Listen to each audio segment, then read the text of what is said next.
Some stories start with a scream, but this one started with silence. Silence from the media, silence from the authorities, and silence from a system that was never built to listen. Her name was Kiara Simmons, 13 years old, honor roll student, bookworm, and just loud enough to get on the wrong people's nerves. On March 12th, Kiara walked out of Roosevelt Middle School at 3:16 p.m. She never made it home. By 6 p.m., her mother, Latrice, had already called the police. By 6:10, she was told to wait 48 hours. She's probably just blowing off steam. The officer said, teenagers do that. But Kiara wasn't blowing off steam. She wasn't angry. She wasn't rebellious. She was gone, and no one was coming to find her. Latrice printed flyers, hundreds of them. She walked the blocks, called every friend, knocked on doors. She went back to the police station the next morning. I found a boy who said he saw her get into a car, a black sedan. Are you writing this down? The officer looked up, sighed. Ma'am, we don't chase every car a teenager climbs into. Maybe you should talk to her friends. They didn't open a case file, didn't check cameras, didn't even log the call. But Latrice didn't stop, because when the system doesn't care, mothers become investigators. 2 days later, Kiara's cousin Darnell brought over something. I hacked into school's bus camera feed. I know a guy. On it, they're walking out the side gate. Not alone, with a man in a security guard jacket. Only Roosevelt didn't employ private security. The timestamp, 3:19 p.m. 3 minutes after dismissal, Latrice rushed to the precinct with the footage, begging them to act. They took the USB, said they'd look into it, and that was it. By the time they even logged it, 3 more days had passed. Enter Deputy Rick Halbert, veteran, decorated, and the one in charge of the district's missing persons unit. We can't waste resources on every runaway case, he said on local news. Sometimes the best help we can give is letting kids come home on their own. But what no one knew was that Halbert's brother-in-law, Raymond Sparks, owned a private security company. And guess who just signed a contract with Roosevelt Middle? Sparks Tactical. Guess who matched the blurry jacket in the footage? Sparks Tactical. Guess who had a record of complaints? Raymond Sparks. Guess what happened to those complaints? Buried, classified, protected, and now connected to a 13-year-old missing girl. Enter Detective Maya Jefferson, a black woman, newly transferred to precinct, and not one to look the other way. She saw the file, what little existed of it, and asked a question. Why wasn't this flagged? No answer. So she pulled the school footage herself, requested traffic cams, searched Sparks Tactical's hiring logs, and what she found was worse than negligence. One of the men Sparks hired, Dwayne Connolly, had been investigated for unlawful restraint. Twice, both cases dismissed due to insufficient evidence. Now, Dwayne's name showed up on a roster, signed in on March 12th at Roosevelt. But when Maya requested to interview him, she was denied. By who? Deputy Halbert. Maya didn't stop. She met Latrice in secret, shared what she found, and together, they recorded everything. Emails, rejections, stonewalls. Latrice posted a video. It went viral. My daughter is not a runaway. She is a girl who matters. If the police won't find her, I will, with or without them. Overnight, the hashtag find cars started trending. Celebrities reposted. Activists joined in. And now, the department couldn't hide. 2 weeks after Kiara vanished, an anonymous call, no voice, just coordinates, and 4 chilling words. You're looking too close. Detective Maya drove to the location herself, an abandoned warehouse on the city's edge. Inside, an old office room, a desk, a mattress, a school ID, Kiara's ID, but no Kiara, just her notebook, open to a torn out page. My name is Kiara. I'm not safe, But I'm alive. Please don't stop. The footage leaked. News vans camped outside the station. Halbert went on leave. Raymond Sparks deleted his socials, but Kiara was still missing. And then a woman came forward. A teacher said she saw someone matching Kiara's description at a rest stop near the highway with a man who fit Connolly's description. She tried to report it, but no one followed up. Maya rechecked the traffic cams and found her, Kiara, 3 days ago, alive, walking behind a gas station. But the footage cut out right as a van pulled up. The license plate belonged to a warehouse leased to Sparks Tactical. Maya secured a warrant, but Halbert tried to intervene, said it was a waste of departmental time. She went anyway, with state agents, media in tow, and Latrice standing outside. What they found will haunt that city forever.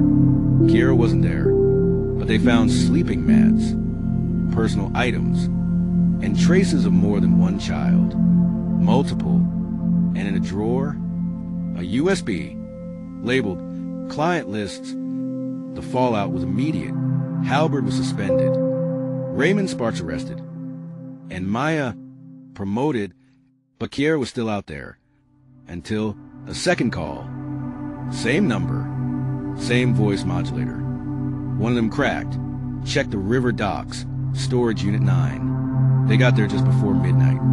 What they found, a girl, thin, frail, wrapped in a blanket. It was her, Kiara. She looked up at the light, whispered one word, Mama. Kiara was taken to a hospital, malnourished, shaken, but alive. She stayed silent for days. But then she started drawing, page after page. Faces, rooms, doors. Her testimony was sealed, but her case became the spark. A special task force was formed. Over a dozen officers investigated. 5 arrests, and finally, an apology from the same man who told Latrice to wait 48 hours. They laughed at her, dismissed her, ignored her, but she never gave up. She turned grief into fuel, silence into noise, and a whisper into a war cry. Kiara's name is now carved into the city's memory, not because she vanished, but because she survived. And Latrice, she didn't just save her daughter. She cracked a system that was never meant to see her. But just when justice seemed complete, Maya walked out courthouse. Phone buzzed. Blocked number. She answered. A digitized voice. Not male, not female. Just calm. You found the girl, but not the others. There's more. And if you dig deeper, you'll wish you hadn't. Click. Call ended. Maya froze. Looked back at the courthouse. Then at the USB in her hand. Because inside it was a list of clients. And one of the names was a judge. Detective Maya Jefferson stood outside the courthouse. One victory behind her, USB in her hand. Then, a call. Blocked number. Distorted voice. You found the girl, but not the others. There's more. And if you dig deeper, you'll wish you hadn't. Click. Call ended. And just like that, the case wasn't over. It had just become a war. Back at her apartment, Maya booted a burner laptop. No network, no trace. She decrypted the USB from the warehouse. Inside a spreadsheet, rows of names, ages, dates, payments, and at the top, a title, protected clients.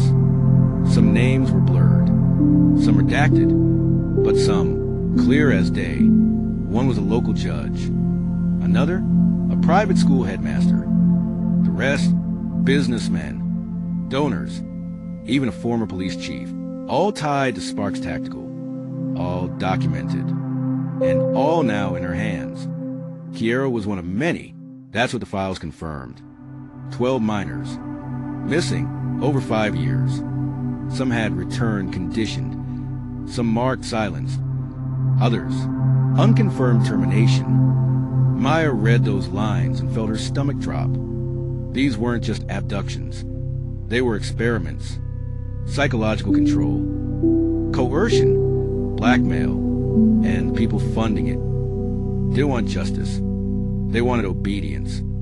When Maya shared this with Kiara Simmons, she broke down, not from grief, but from fury. They did this to Kiara, and they're still walking free? She called a press conference. Again, but this time, the city tried to stop her. Cease and desists. Threats. A court order to seal the new evidence. But Latrice had one advantage. The people. And the people were watching. Latrice went live anyway. From a community center gym. Cell phone cameras. Chairs full. Standing room only. She didn't yell. She didn't cry. She read the names. One by one. All 12. Then she held up a single piece of paper. This was Kiara's last drawing. It's a map, and it leads where they kept her. This map has 6 doors, but only one of them let out. That means others might still be inside.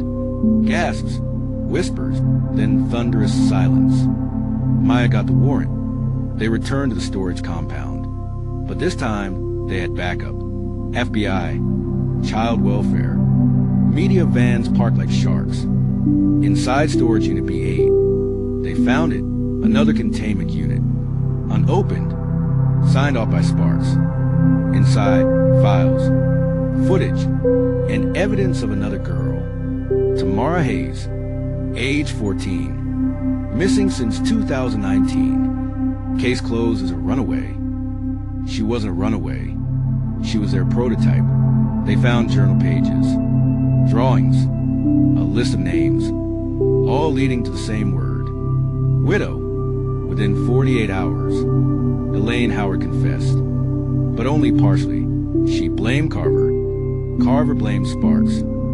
And Sparks, he disappeared. Until 3 days later. Found, dead, apparent suicide. Next to him, a note. I was supposed to stay quiet. I thought it wouldn't go this far. But it had. And now it was all falling apart. Elaine Howard was convicted. 20 years without parole. Carver pled guilty to conspiracy and human experimentation. He's awaiting sentencing. Deputy Halberd, under federal investigation, stripped of his badge. And the list leaked anonymously. Public outrage exploded. Multiple resignations. School districts severed contracts. Lawsuits filed. Investigations launched nationwide. Kiara is safe now. She's seeing a therapist. Drawing again. Smiling, but she still sleeps with the light on. Latrice quit her job. She started a foundation, the Kiara Project, dedicated to finding overlooked black children and holding systems accountable. Detective Maya, promoted to lead the new task force on missing youth justice. Her first case, Tamara Hayes, because her body was never found. They tried to silence a girl. They tried to erase her. But what they didn't expect was a mother who wouldn't break, a detective who wouldn't bend. In a city that finally woke up, Kiara wasn't the end. She was a beginning. Because it wasn't just a scandal. It was a mirror. And now, the world has seen its reflection. This is not a fairy tale. It's the truth. And truth doesn't whisper. It roars. What if we told you this story isn't fiction? It's inspired by real patterns, real erasure, and real lives overlooked. If this story shook you, then don't just watch. Share, speak, support. Drop your thoughts in the comments. Should this be a series? Should we uncover more stories like Kiara's? What would you have done differently? We're reading every single one. And don't forget, subscribe to Truth in Black and White, because the next story might be about someone we've all forgotten.